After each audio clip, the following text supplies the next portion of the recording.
ನಡೆಯುತ್ತಿದ್ದಂತೆ ಪ್ರಾಣೇಶಾಚಾರ್ಯರಿಗೆ ಕಾಡಿನಲ್ಲಿ ತನ್ನ ಬೆನ್ನಿನ ಹಿಂದೆ ಯಾರೋ ಬರುತ್ತಿದ್ದಾರೆ ಎಂದು ಅನ್ನಿಸತೊಡಗಿತು. ಯಾವನೋ ಒಬ್ಬನ ಎರಡು ಕಣ್ಣುಗಳು ನೆಟ್ಟಗೆ ನನ್ನನ್ನು ನೋಡುತ್ತಿವೆ ಎನ್ನಿಸಿತು. ಬೆನ್ನನ್ನು ನೇರ ಮಾಡಿ ನಡೆಯತೊಡಗಿದರು. ಹಿಂದಕ್ಕೆ ತಿರುಗಿ ನೋಡಬೇಕೆನ್ನಿಸಿತು. ದಿಗಿಲಾಯಿತು. ಸಪ್ಪಳವಾದಂತಾಯಿತು. ತಿರುಗಿದರು. ದೂರದಲ್ಲೊಬ್ಬ ಪ್ರಾಯಕ್ಕೆ ಬಂದ ತರುಣ ವೇಗ ವೇಗವಾಗಿ ಹೆಜ್ಜೆ ಹಾಕಿ ಬರುವುದು ಕಾಣಿಸಿತು. ಪ್ರಾಣೇಶಾಚಾರ್ಯರು ವೇಗವಾಗಿ ಹೆಜ್ಜೆ ಹಾಕಿದರು. ತಿರುಗಿ ನೋಡಿದರೆ ಅವನು ವೇಗವಾಗಿ ಹೆಜ್ಜೆ ಹಾಕುತ್ತಿದ್ದಾನೆ. ಅದೇ ವೇಗದಲ್ಲಿ ನಡೆಯತೊಡಗಿದರು. ಆದರೆ ಆತ ಜಗ್ಗಿದಂತೆ ಕಾಣಲಿಲ್ಲ. ತರುಣನಾದ್ದರಿಂದ ಇನ್ನಷ್ಟು ವೇಗವಾಗಿ ನಡೆದು ಹತ್ತಿರವಾಗತೊಡಗಿದ. ಎಲ್ಲಾದರೂ ಅವ ತನ್ನ ಪರಿಚಯವಿದ್ದವನಾಗಿ ಬಿಟ್ಟಿದ್ದರೆ ಎಂದು ದಿಗಿಲಾಯಿತು. ಎಷ್ಟು ವೇಗವಾಗಿ ನಡೆದರೂ ಅವ ಇನ್ನಷ್ಟು ಹತ್ತಿರವಾದ. ಪ್ರಾಣೇಶಾಚಾರ್ಯರಿಗೆ ಕಾಲು ನೋವಾಗಿ ನಡಿಗೆಯ ವೇಗ ಕಡಿಮೆಯಾಯಿತು. ಆತ ಜೊತೆಯಾಗಿ ಬಿಟ್ಟ. ಏದುಸಿರು ಬಿಡುತ್ತಾ ಮೆಲ್ಲಗೆ ತನ್ನ ಜೊತೆಗೇ ನಡೆಯಲು ತೊಡಗಿದ. ಯಾರಿರಬಹುದೋ ಎಂದು ನೋಡಿದರು. ಪರಿಚಯ ಹತ್ತದು. ನಾನು ಮಾಲೇರರ ಪುಟ್ಟ, ಮೇಳಿಗೆಯ ರಥೋತ್ಸವಕ್ಕೆ ಹೊರಟವ. ನಿಮ್ಮ ಕಡೆಯತ್ತಲೋ ಎಂದು ಅವನಾಗಿಯೇ ಪ್ರಾರಂಭಿಸಿದ. ಪ್ರಾಣೇಶಾಚಾರ್ಯರಿಗೆ ಮಾತಾಡಲು ಇಷ್ಟವಾಗಲಿಲ್ಲ. ಏನು ಹೇಳಬೇಕೆಂದು ಹೊಳೆಯದೆ ಅವನ ಮುಖವನ್ನೇ ನೋಡಿದರು. ಕಪ್ಪಗೆ ಬಾಡಿದ ಅವನ ಮುಖದಲ್ಲಿ ಬೆವರಿನ ಹನಿಗಳು ನಿಂತಿದ್ದವು. ನೀಳವಾದ ದೀರ್ಘವಾದ ಮೂಗಿನಿಂದಾಗಿ ಅವನ ಮುಖಕ್ಕೊಂದು ಹಠವಾದಿಯ ಸ್ವರೂಪ ಬಂದಿತ್ತು. ಕಣ್ಣುಗಳು ಸಣ್ಣಗೆ ಹತ್ತಿರವಿದ್ದುದರಿಂದ ಅವನ ದೃಷ್ಟಿ ಚೂಪಾಗಿ ಅವನ ಕಣ್ಣಿಗೆ ಬಿದ್ದವರು ಕಸಿವಿಸಿ ಪಡುವಂತಿತ್ತು. ಕ್ರಾಪು ಬಿಟ್ಟು ಅಂಗಿ ಪಂಚೆಯುಟ್ಟು ಪೇಟೆಯ ಯುವಕನಂತೆ ಕಾಣುತ್ತಿದ್ದ. ನಿಮ್ಮನ್ನು ಬೆನ್ನ ಹಿಂದಿಂದ ನೋಡಿ ನಿಮ್ಮ ನಡಿಗೆಯ ಕ್ರಮದಿಂದ ಯಾರೋ ಪರಿಚಯದವರೆಂದುಕೊಂಡೆ. ಈಗ ನಿಮ್ಮ ಮುಖ ನೋಡಿದರೆ ಎಲ್ಲೋ ಕಂಡಂತೆ ಅನಿಸುತ್ತೆ. ಸಾಮಾನ್ಯವಾಗಿ ಹಳ್ಳಿಯವರೆಲ್ಲ ಮಾತಿನ ಪ್ರಾರಂಭದಲ್ಲಿ ಹೇಳುವ ಪ್ರಕಾರ ಪುಟ್ಟ ಅಂದಿದ್ದರೂ ಪ್ರಾಣೇಶಾಚಾರ್ಯರಿಗೆ ಕಸಿವಿಸಿಯಾಯಿತು. ಇಲ್ಲ, ನಾನು ಘಟ್ಟದ ಕೆಳಗಿನವ, ಸಂಭಾವನೆಗೆಂದು ಹೊರಟವ ಎಂದು ಪ್ರಾಣೇಶಾಚಾರ್ಯರು ಮಾತನ್ನು ಮುಗಿಸಲು ಪ್ರಯತ್ನಿಸಿದರು. ಓಹೋ, ನನಗೂ ಘಟ್ಟದ ಕೆಳಗಿನ ಪರಿಚಯವಿದೆ. ಅಲ್ಲೇ ನನ್ನ ಮಾವನ ಮನೆ. ಆಗಾಗ್ಗೆ ಹೋಗಿ ಬರುವುದು ಉಂಟು. ಘಟ್ಟದ ಕೆಳಗೆ ಎಲ್ಲಿ ಆಯಿತು ನಿಮ್ಮ ಊರು? ಕುಂದಾಪುರ. ಓಹೋ, ಕುಂದಾಪುರವೇ? ಅಲ್ಲಿ ನಿಮಗೆ ಶೀನಪ್ಪಯ್ಯನ ಪರಿಚಯವೇ? ಇಲ್ಲ ಎಂದು ಪ್ರಾಣೇಶಾಚಾರ್ಯರು ಸರಸರನೆ ನಡೆಯತೊಡಗಿದರು. ಆದರೆ ಮಾತನ್ನು ಬಯಸಿ ಬಂದ ಪುಟ್ಟ ಅಷ್ಟಿಷ್ಟಕ್ಕೆ ಸಮಾಧಾನವಾಗುವಂತೆ ಕಾಣಲಿಲ್ಲ. ಆ ಶೀನಪ್ಪಯ್ಯ ನಮಗೆ ತುಂಬ ಬೇಕಾದವರು. ನಮ್ಮ ಮಾವಂದಿರಿಗೂ ಅವರಿಗೂ ತುಂಬ ಕೇವಲ. ನಮ್ಮ ಇವಳ ತಂಗಿಯನ್ನೇ ಅವರ ಎರಡನೆಯ ಮಗನಿಗೆ ತಂದುಕೊಂಡಿದ್ದಾರೆ. ಹ್ಞೂ ಹ್ಞೂ ಎನ್ನುತ್ತಾ ಪ್ರಾಣೇಶಾಚಾರ್ಯರು ನಡೆದರು. ಬಿಟ್ಟುಕೊಟ್ಟು ನಡೆದರೂ ಬಿಡುವಂಥದ್ದಲ್ಲ ಇದು. ಅವನು ಅವಸರದಲ್ಲಿದ್ದರೆ ಮುಂದೆ ಹೋಗಿ ಬಿಡಲಿ ಎಂದು ಆಯಾಸವಾದವರಂತೆ ಮರವೊಂದರ ಬುಡದಲ್ಲಿ ಕೂತರು. ಪುಟ್ಟನಿಗೆ ಅದರಿಂದ ಸಂತೋಷವಾದ ಹಾಗೆ ಕಂಡಿತು. ಅವನೂ ಉಶ್ಶಪ್ಪ ಎಂದು ಕೂತು ಅಂಗಿಯ ಜೇಬಿನಿಂದ ಬೀಡಿ ಬೆಂಕಿ ಪೊಟ್ಟಣ ತೆರೆದು ಬೀಡಿಯನ್ನು ಒಡ್ಡಿದ. ಪ್ರಾಣೇಶಾಚಾರ್ಯರು ಬೇಡವೆಂದರು. ಅವನು ಬೀಡಿ ಹತ್ತಿಸಿದ. ಪ್ರಾಣೇಶಾಚಾರ್ಯರು ಇಷ್ಟಕ್ಕೆ ತನ್ನ ಆಯಾಸ ಪರಿಹಾರವಾದಂತೆ ನಟಿಸುತ್ತಾ ಎದ್ದು ನಿಂತು ಹೊರಟರು. ಪುಟ್ಟನೂ ಎದ್ದು ನಿಂತು ಹೊರಟು ಬಿಟ್ಟ. ದಾರಿಯಲ್ಲೊಬ್ಬರು ಮಾತಿಗೆ ಸಿಕ್ಕರೆ ದಾರಿ ಕಳೆದದ್ದು ಗೊತ್ತಾಗುವುದಿಲ್ಲ ಅಲ್ಲವೇ? ನನಗಂತೂ ಮಾತಿಗೊಂದು ಜನ ಬೇಕಪ್ಪ ಎಂದು ಪುಟ್ಟ ಹಸನ್ಮುಖಿಯಾಗಿ ಪ್ರಾಣೇಶಾಚಾರ್ಯರನ್ನು ಕುತೂಹಲದಿಂದ ನೋಡುತ್ತಾ ನಡೆದ.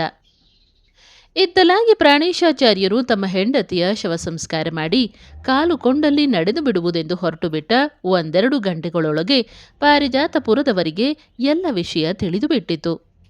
ನಾರಣಪ್ಪನ ಶವವನ್ನು ಬ್ಯಾರಿಯೊಬ್ಬ ಸುಟ್ಟು ಬಿಟ್ಟ ಎಂಬ ಸಂಗತಿಯೊಂದು ಹೊರತಾಗಿ. ಕುಡಿತದ ಅಮಲಿನಲ್ಲಿ ಮುಹೂರ್ತ ಮಾತ್ರವಾದರೂ ಧೀರರಾಗಿ ನಾರಣಪ್ಪನ ಶವ ಸಂಸ್ಕಾರದ ಮನಸ್ಸು ಮಾಡಿ ನಂತರ ಸತ್ಯವೋ ಕೆಟ್ಟೆವೋ ಎಂದು ಓಡಿಬಿಟ್ಟಿದ್ದ ಪಾರಿಜಾತಪುರದ ತರುಣರು ಮಾತ್ರ ತಾವು ಕಂಡ ಸತ್ಯವನ್ನು ಯಾರಿಗೂ ಹೇಳಲಾರದೆ ಬಾಯಿ ಮುಚ್ಚಿಕೊಂಡು ಬಿಟ್ಟಿದ್ದರು.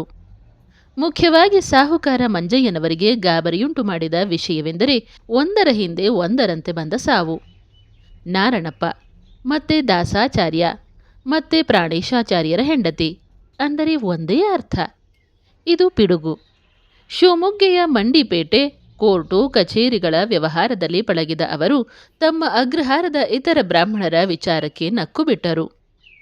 ಎಲ್ಲರ ಮತ ನಾರಣಪ್ಪನ ಅಪಮೃತ್ಯುವಿನಿಂದ ಮತ್ತು ಅವನ ಶವ ಸಂಸ್ಕಾರ ಮಾಡದೇ ಹೋದ ಕರ್ತವ್ಯ ಭಂಗದಿಂದಾಗಿ ಹೀಗಾಗುತ್ತಿದೆ ಅಂತ.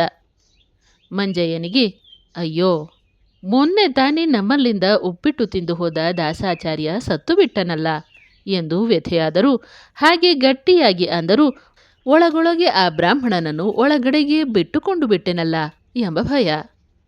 ಅವತ್ತು ದೂರ್ವಾಸಪುರದ ಬ್ರಾಹ್ಮಣರೆಲ್ಲ ಬಂದು ಶಿವಮೊಗ್ಗೆಯಿಂದ ಬಂದ ನಾರಣಪ್ಪ ಗೆಡ್ಡೆ ಎದ್ದು ಜ್ವರ ಬಂದು ಸತ್ತ ಎಂದು ಹೇಳಿದಾಗಲೇ ಅವರಿಗೆ ಅನುಮಾನವಾಗಿತ್ತು.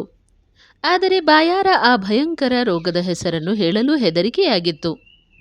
ನನಗೇಕೆ ಅಧಿಕ ಪ್ರಸಂಗ ಎನ್ನಿಸಿತ್ತು. ಮತ್ತೀಗ ಇಲಿಗಳು ಬಿದ್ದು ಸಾಯುತ್ತಿವೆ. ಅಗ್ರಹಾರ ಬಿಟ್ಟು ಓಡಲಿಕ್ಕೆ ಹತ್ತಿದ್ದಾವೆ. ರಣಹದ್ದುಗಳು ಅವುಗಳಿಗಾಗಿ ಬಂದಿದ್ದಾವೆಂಬ ಸುದ್ದಿ ಕೇಳಿದ ಮೇಲಂತೂ ಅನುಮಾನ ಸಂಪೂರ್ಣ ಬಿಟ್ಟು ಹೋಯಿತು. ರೂಪಾಯಿಗೆ 16 ಆಣೆಯಷ್ಟು ಖಚಿತ ತನ್ನ ಊಹೆ. ಅಲ್ಲದೆ ನಿನ್ನೆ ಬಂದ ತಾಯ್ನಾಡು ಪತ್ರಿಕೆ ವಾರದ ಹಿಂದಿನದ್ದಾದರೂ ಏನಂತೆ, ಮೂಲೆಯೊಂದರಲ್ಲಿ ಸುದ್ದಿಯನ್ನು ಅಚ್ಚು ಮಾಡಿತ್ತು. ಶಿವಮೊಗ್ಗೆಯಲ್ಲಿ ಪ್ಲೇಗ್ ಎಂದು ಸುದ್ದಿ. ನಾರಣಪ್ಪ ಪ್ಲೇಗನ್ನು ತಂದ. ಅದು ಕಾಳ್ಗಿಚ್ಚಿನಂತೆ ಹರಡುವ ಪಿಡುಗು. ಇಷ್ಟು ದಿನ ಸುಮ್ಮನಿದ್ದದ್ದು, ಯಾವುದೋ ಕುರುಡು ಧರ್ಮಕ್ಕೆ ಗಂಟು ಬಿದ್ದು ಸತ್ತವನ ಶವ ಸಂಸ್ಕಾರ ಮಾಡದೇ ಹೋದದ್ದು, ಸ್ವತಃ ಕಲ್ಲು ಚಪ್ಪಡಿಯನ್ನು ತಲೆಯ ಮೇಲೆ ಎಳೆದುಕೊಂಡು ಬಿಟ್ಟಂತಾಯಿತು. ಮುಠಾಳರು ನಾವು. ನಾನು ಪೆದ್ದನಾಗಿ ಬಿಟ್ಟೆನಲ್ಲ. ಕೂಡಲೇ ಗಾಡಿ ಕಟ್ಟಿರಿ ಎಂದು ಚಾವಡಿಯಲ್ಲಿ ನಿಂತವರು ಕೂಗಿದರು. ಸ್ವಲ್ಪವೂ ಕಾಲಹರಣ ಮಾಡುವಂತಿಲ್ಲ. ಒಂದಿಲ್ಲೊಂದು ರೀತಿಯಲ್ಲಿ ಪ್ಲೇಗು ಹೊಳೆ ದಾಟಿ ತಮ್ಮ ಅಗ್ರಹಾರಕ್ಕೂ ಬಂದೀತು. ಪ್ಲೇಗಿನಿಂದ ಸತ್ತ ಒಂದು ಇಲಿಯನ್ನ ಹದ್ದೋ ಕಾಗೆಯೋ ಕಚ್ಚಿ ತಂದು ತಮ್ಮ ಅಗ್ರಹಾರದಲ್ಲಿ ಎಸೆದು ಬಿಟ್ಟರೂ ಸಾಕು, ಎಲ್ಲ ಮುಗಿದಂತೆ.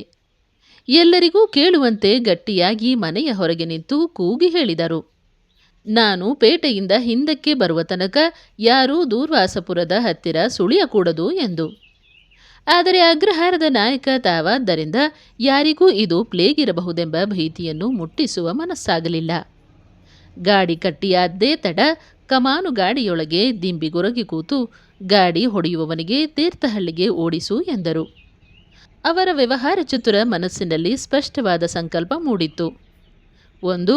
ಮುನಿಸಿಪಾಲಿಟಿಗೆ ತಿಳಿಸಿ ಹೆಣ ಎತ್ತಿಸಬೇಕು. 2. ಡಾಕ್ಟರನ್ನು ಕರೆಸಿ ಇನ್ಯಾಕ್ಯುಲೇಷನ್ ಮಾಡಿಸಬೇಕು. 3. ಪಂಪು ತರಿಸಿ ವಿಷವಾಯುವನ್ನು ದೋರುಗಳಿಗೆಲ್ಲ ತುಂಬಿಸಿ ಇಲಿಯ ಬೆಲೆಗಳನ್ನು ಮುಚ್ಚಿಸಬೇಕು. 4. ಅವಶ್ಯವಾದರೆ ಅಗ್ರಹಾರವನ್ನೇ ಎಲ್ಲರೂ ಬಿಟ್ಟು ಹೋಗಬೇಕು, ಸ್ವಲ್ಪ ಕಾಲದವರೆಗಾದರೂ. ದಾರಿಯುದ್ದಕ್ಕೂ ಮುಠಾಳರು ಮುಠಾಳರು ಎಂದು ಜಪಿಸುತ್ತಾ ಎತ್ತುಗಳ ಬಾಲ ತಿರುವಿ ಓಡಿಸಲು ಗಾಡಿ ಹೊಡೆಯುವವನಿಗೆ ಹುರಿದುಂಬಿಸಿದರು. ಗಾಡಿ ತೀರ್ಥಹಳ್ಳಿಯ ಮಾರ್ಗ ಹಿಡಿದು ಓಡಿತು. ಮಠ ಬಿಟ್ಟು ನಿರಾಶರಾಗಿ ಗರುಡಾಚಾರ್ಯ, ಲಕ್ಷ್ಮಣಾಚಾರ್ಯ ಇತ್ಯಾದಿ ಬ್ರಾಹ್ಮಣರು ಹರಿಹರಿ ಎಂದು ಪದ್ಮನಾಭಾಚಾರ್ಯ ಜ್ವರ ಏರಿ ಮಲಗಿದ್ದ ಅಗ್ರಹಾರಕ್ಕೆ ಬಂದರು. ಅಲ್ಲಿ ಬಂದು ನೋಡುವಾಗ ಪದ್ಮನಾಭಾಚಾರ್ಯನಿಗೆ ದ್ಯಾಸ ತಪ್ಪಿ ಹೋಗಿತ್ತು. ಅಗ್ರಹಾರದ ಬ್ರಾಹ್ಮಣನೊಬ್ಬ ಪದ್ಮನಾಭಾಚಾರ್ಯನ ಹೆಂಡತಿಗೆ ಈ ವಿಷಯವನ್ನು ತಿಳಿಸಲೆಂದು ಆತುರದಿಂದ ಅವಳ ತವರಿಗೆ ಓಡಿದ್ದ. ಇನ್ನೊಬ್ಬ ಯುವಕ ಡಾಕ್ಟರನ್ನು ಕರೆದುಕೊಂಡು ಬರಲೆಂದು ಪೇಟೆಗೆ ಹೋಗಿದ್ದ. ಗರುಡಾಚಾರ್ಯನಿಗೆ ಇದರಿಂದ ಭೀತಿಯಾಯಿತು. ಮಠದಲ್ಲಿ ಗುಂಡಾಚಾರ್ಯ ಜ್ವರ ಬಂದು ಮಲಗಿದ. ಕೈಮರದಲ್ಲಿ ದಾಸಾಚಾರ್ಯ ಮಲಗಿದ. ಇಲ್ಲಿ ನೋಡಿದರೆ ಪದ್ಮನಾಭಾಚಾರ್ಯನ ನಾಲಗೆ ಬಿದ್ದು ಹೋಗಿದೆ. ಅಗ್ರಹಾರಕ್ಕೆ ಏನೋ ಗಂಡಾಂತರ ಒದಗಿದೆ ಎಂಬುದು ನಿರ್ವಿವಾದ. ನಾರಣಪ್ಪನ ಶವ ಸಂಸ್ಕಾರಕ್ಕೆ ಅಡ್ಡಿ ಬಂದ ಗರುಡಾಚಾರ್ಯನನ್ನು ಎಲ್ಲರ ಎದುರು ಲಕ್ಷ್ಮಣಾಚಾರ್ಯ ಹಳಿದ. ಆದರೆ ಎಲ್ಲರೂ ಇದು ಬೈದಾಡುವ ಕಾಲವಲ್ಲ. ತ್ವರೆಯಾಗಿ ಹೋಗಿ ಅವನ ಸಂಸ್ಕಾರ ಮುಗಿಸಿ ದೇವರಿಗೆ ತಪ್ಪು ಕಾಣಿಕೆ ಕಟ್ಟಿ ಎಂದು ಬೋಧಿಸಿದರು. ಮನಸ್ಸಿಲ್ಲದ ಮನಸ್ಸಿನಿಂದ ಪದ್ಮನಾಭಾಚಾರ್ಯನನ್ನು ಅಲ್ಲೇ ಬಿಟ್ಟು ಹೊರಟದ್ದಾಯಿತು. ಆದರೆ ಹೊರಡುವ ಮುಂಚೆ ಗರುಡಾಚಾರ್ಯ ಅಗ್ರಹಾರದವರಿಗೆ ಕೈಮುಗಿದು, ದಯಮಾಡಿ ಬಂದ ಡಾಕ್ಟರನ್ನು ಮಠಕ್ಕೆ ಕರೆದುಕೊಂಡು ಹೋಗಿ ಗುಂಡಾಚಾರ್ಯನಿಗೂ ಅಷ್ಟು ಮದ್ದು ಕುಡಿಸಿಬಿಡಿ ಎಂದು ಪ್ರಾರ್ಥಿಸಿದ. ದಾರಿಯಲ್ಲೊಬ್ಬನಿಗೂ ಮಾತಾಡುವ ಧೈರ್ಯವಿಲ್ಲ. ಮಂಕು ಕವಿದು ಬಿಟ್ಟಿತು. ಗರುಡಾಚಾರ್ಯ ಮನಸ್ಸಿನಲ್ಲೇ ಮಾರುತಿಗೆ ತಪ್ಪು ಕಾಣಿಕೆ ಕಟ್ಟುತ್ತೇನೆ, ಮನ್ನಿಸಿಬಿಡು ಎಂದು ಪ್ರಾರ್ಥಿಸಿದ. ಹೀಗೆ ಭಾರವಾದ ಮನಸ್ಸಿನಿಂದ ನಡೆದು ಕೈಮರಕ್ಕೆ ಬಂದು ನೋಡಿದರೆ ಏನು ನೋಡುವುದು? ದಾಸಾಚಾರ್ಯನ ಬೂದಿ, ಪ್ರಾಣೇಶಾಚಾರ್ಯರ ಹೆಂಡತಿ ತೀರಿಕೊಂಡ ಸುದ್ದಿ. ಬ್ರಾಹ್ಮಣರಿಗೆಲ್ಲ ಇದರಿಂದ ದಿಗ್ಭ್ರಮೆಯಾಗಿ ಬಿಟ್ಟಿತು. ತಾವು ತಿಳಿದಿದ್ದ ಲೋಕ ಅಸ್ತವ್ಯಸ್ತವಾಗಿ ಬಿಟ್ಟಿತು. ಕತ್ತಲಿನಲ್ಲೊಂದು ಭೂತದ ದರ್ಶನವಾದಂತಾಯಿತು. ಮಕ್ಕಳ ಹಾಗೆ ಗೋಡೆಗೊರಗಿ ಕಣ್ಣೀರು ತುಂಬಿ ಕೂತು ಬಿಟ್ಟರು. ಹಿರಿಯರಾದ ಸುಬ್ಬಣ್ಣಾಚಾರ್ಯರು ಸಮಾಧಾನ ಹೇಳಿದರು, ಧೈರ್ಯ ಹೇಳಿದರು. ಬಹಳ ಹೊತ್ತು ಮಂಕಾಗಿ ಕೂತಿದ್ದು ಗರುಡಾಚಾರ್ಯ ಕ್ಷೀಣವಾದ ಧ್ವನಿಯಲ್ಲಿ ಕೇಳಿದ, ನಮ್ಮ ಅಗ್ರಹಾರದಲ್ಲಿ ಇನ್ನೂ ಇಲಿಗಳು ಬೀಳುತ್ತಿವೆಯೇ? ಸುಬ್ಬಣ್ಣಾಚಾರ್ಯರು, ನಿಮ್ಮ ಅರ್ಥ ಏನು ಎಂದರು. ಏನಿಲ್ಲ, ಹದ್ದುಗಳು ಮನೆಯ ಮೇಲೆ ಕೂತಿದ್ದಾವೆ ಎಂದ ಗರುಡಾಚಾರ್ಯ. ಸಂಸ್ಕಾರ ಮಾಡಿ ಮುಗಿಸಿ, ಎಲ್ಲ ಮಂಗಳವಾಗುತ್ತದೆ ಎಂದರು ಸುಬ್ಬಣ್ಣಾಚಾರ್ಯ. ನಾನು ಅಗ್ರಹಾರಕ್ಕೆ ಹೋಗುವುದಿಲ್ಲ ಎಂದ ಗರುಡಾಚಾರ್ಯ. ಉಳಿದ ಬ್ರಾಹ್ಮಣರು ಪಿಸುಗುಟ್ಟಿದರು. ಆ ಕೊಳೆತ ಹೆಣದ ಸಂಸ್ಕಾರ ಮಾಡುವುದು ಹೇಗೆ? 4 ಗಾಡಿ ಸೌದೆಗೂ ಅದನ್ನು ಸುಡುವುದು ಶಕ್ಯವಿಲ್ಲ. ಲಕ್ಷ್ಮಣಾಚಾರ್ಯ ಏಳಿ ಎಂದ.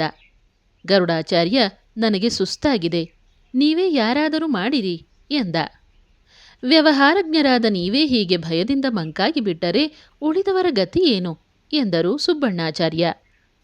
ನನಗೆ ಕೂಡಲ್ಲ ಎಂದ ಗರುಡಾಚಾರ್ಯ. ಏಳಿ ಏಳಿ ಎಂದ ಲಕ್ಷ್ಮಣಾಚಾರ್ಯ. ಅಗ್ರಹಾರದಲ್ಲಿ ಯಾರೂ ಇಲ್ಲ, ದನಕರುಗಳ ಗತಿ ಏನು? ಅವನ್ನು ಕೊಟ್ಟಿಗೆಯಲ್ಲಿ ಕಟ್ಟುವವರಿಲ್ಲ, ಹಾಲು ಕರೆಸುವವರಿಲ್ಲ ಎಂದು ಬೇಡಿದ.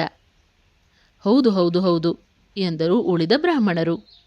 ಹರಿಹರಿ ಎನ್ನುತ್ತಾ ಹೊರಟರು. ದಾರಿಯುದ್ದಕ್ಕೂ ರಾಘವೇಂದ್ರ ಸ್ತೋತ್ರ ಮಾಡುತ್ತಾ ನಡೆದರು. ಪಂಜುರ್ಲಿಗೆ ಕೋಳಿ ಬಲಿಕೊಟ್ಟು ಮುಂದಿನ ಅಮಾಸೆ ಕುರಿ ಕೊಡುತ್ತೇವೆಂದು ಹರಕೆ ಹೇಳಿಕೊಂಡರೂ ಬೆಳ್ಳಿಯ ಅಪ್ಪ ಅವ್ವ ಪ್ರಾಣೇಶಾಚಾರ್ಯರ ಹೆಂಡತಿ ತೀರಿದ ರಾತ್ರಿಯೇ ಪ್ರಾಣ ಬಿಟ್ಟವು. ಬೆಳ್ಳಿ ಕೂಗಿಕೊಂಡದ್ದು ಕೇಳಿ ಅಕ್ಕಪಕ್ಕದ ಹೊಲೆಯರೆಲ್ಲ ಕೂಡಿದರು. ಕತ್ತಲಲ್ಲಿ ಕಪ್ಪು ನಗ್ನ ದೇಹಗಳು ಅವಾಕ್ಕಾಗಿ ಗುಡಿಯ ಸುತ್ತ ಕೂತು ಅರ್ಧ ಗಂಟೆ ಅತ್ತವು. ನಂತರ ಸೋಗೆಯ ಗುಡಿಗೆ ಬೆಂಕಿ ಕೊಟ್ಟಿದ್ದಾಯಿತು. ಕ್ಷಣದಲ್ಲಿ ಬೆಂಕಿ ಹತ್ತಿ ಉರಿದು ಹೊಲೆಯ ಹೊಲತಿಯರನ್ನು ನೆಕ್ಕತೊಡಗಿತು. ಭೀತಳಾಗಿ ನಿಂತಿದ್ದ ಬೆಳ್ಳಿ ದಿಕ್ಕು ದಿವಾಣಿ ಲೆಕ್ಕಿಸದೆ ಪಾಳ್ಯವನ್ನು ಬಿಟ್ಟು ಇಲಿಗಳ ಹಾಗೆ ಕತ್ತಲಲ್ಲಿ ಓಡಿಬಿಟ್ಟಳು.